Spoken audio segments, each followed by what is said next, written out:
এঁচোড় রসা, দেখতেও যেমন সুন্দর হয়েছে খেতেও তেমন সুন্দর হয়েছে। হ্যালো গাইস, আমার ফেসবুক ফ্যামিলি মার রান্নাঘর।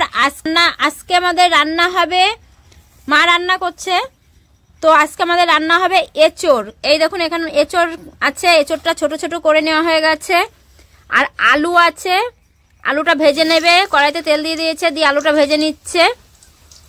আর এঁচোড়ের সাইজটা দেখুন, এই হচ্ছে এঁচোড়ের সাইজ, তো ছোট ছোট করে নিয়েছে এঁচোড়ের সাইজটা। আর এঁচোড়ে কি কি মশলা যাবে দেখুন, এখানে আদা আছে, আদা, কাঁচা লঙ্কা আর রসুন, 8-10 কোয়া রসুন আছে। আর যাবে পেঁয়াজ, পেঁয়াজটা মা ভালো করে কুচিয়ে নিয়েছে, এই দেখুন কুচানো আছে, দেখতে থাকুন। আর আলুটা ভালো করে ভেজে নেবে, দেখতে পাচ্ছেন বন্ধুরা আলু ভাজা হয়ে গেছে, আলুগুলো তুলে নেবে। দেখুন লাল লাল করে ভাজা হয়ে গেছে, আলুগুলো তুলে নিচ্ছে। তেলের ওপরে জিরে দিয়ে নিচ্ছে, তেলের ওপরে জিরে দিয়ে দিয়েছে, তেজপাতা দেবে,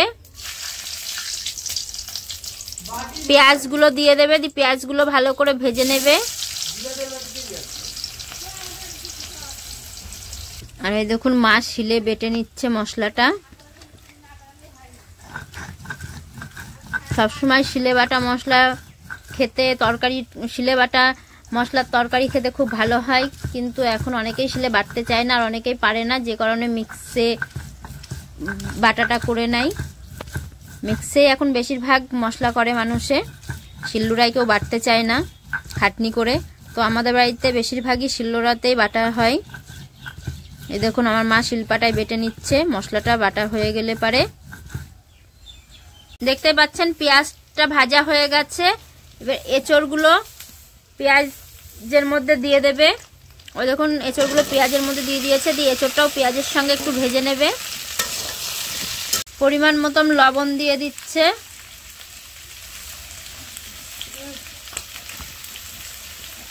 এখানেই দাও।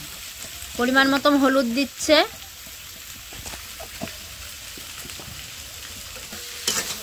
ভালো করে নাড়াচাড়া দিয়ে নেবে। এঁচোড়টা ভাজা হয়ে গেছে, এঁচোড়টা তুলে নেবে।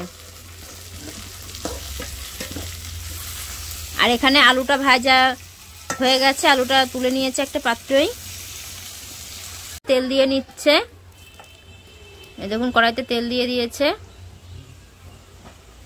তেলটা তেতে গেলে মশলাটা দিয়ে দেবে। তেলটা তেতে গেছে, মশলাটা দিয়ে দেবে। তেলের উপরে মশলাটা দিয়ে দিয়েছে, দিয়ে মশলাটা ভালো করে একটু কষিয়ে নেবে, না হলে পরে মশলার কাঁচা একটা গন্ধ বেরোয়। মশলাটা একটু ভালো করে কষিয়ে নিতে হবে। যখন ভালো কষানো হয়ে যাবে তখন মশলা থেকে তেল ছেড়ে দেবে, তেল ছেড়ে দিলেই বোঝা যাবে যে মশলাটা হয়ে গেছে কষানো, তখন এঁচোড় আলুটা দিয়ে দেবে। মশলাটা কষানো হচ্ছে, তার মধ্যে পরিমাণ মতো হলুদ দিয়ে দেবে, মশলার মধ্যে পরিমাণ মতো হলুদ দিয়ে দিয়েছে। দেখুন বন্ধুরা মশলাটা কষানো হয়ে গেছে, দেখতে পাচ্ছেন তেলটা ছেড়ে দিয়েছে। এবার আলু ভাজাগুলো দিয়ে দেবে, দিয়ে আলুটার সাথে মশলাটার সঙ্গে ভালো করে একটু কষিয়ে নেবে। ভালো করে মশলাটার সঙ্গে আলুটার সঙ্গে মিশিয়ে নিচ্ছে, নিয়ে ওটা 2 মিনিটের জন্য আলুটার সঙ্গে মশলাটা কষিয়ে নেবে। আলু মশলাটা কষানো হয়ে গেছে, এবার এঁচোড়টা দিয়ে দেবে, এঁচোড়টা দিয়ে ভালো করে একটু নাড়াচাড়া দিয়ে নেবে। এঁচোড় আলুর সঙ্গে একটু ভালো করে মশলাটার সাথে কষিয়ে নেবে, কষানো হয়ে গেলে জল দিয়ে দেবে। এঁচোড়টা ভালো করে একটু নাড়াচাড়া দিয়ে নেবে, এঁচোড়টা মশলার সঙ্গে একটু কষিয়ে নেবে। এঁচোড়টা কষানো হয়ে গেলে 2 মিনিট পরে জল দিয়ে দেবে। এঁচোড়টা কষানো হয়ে গেছে, পরিমাণ মতন জল দিয়ে দেবে।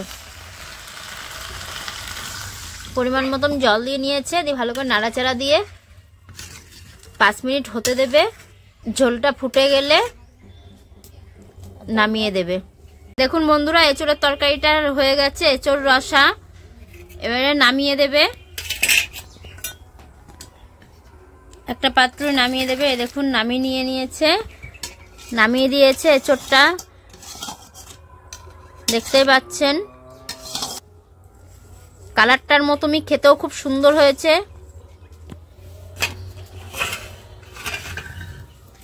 এঁচোড়টার কালার দেখুন, কাঁচা লঙ্কার কালার, কালারটা খুব সুন্দর কালার হয়েছে। আপনারা এইভাবে এঁচোড় করে খেয়ে দেখুন, আর খেতেও খুব সুন্দর হয়েছে। পুরো ভিডিওটা দেখার জন্য ধন্যবাদ। ভালো লাগলে লাইক কমেন্ট শেয়ার করে দেবেন, লাইক কমেন্ট শেয়ার করে দেবেন।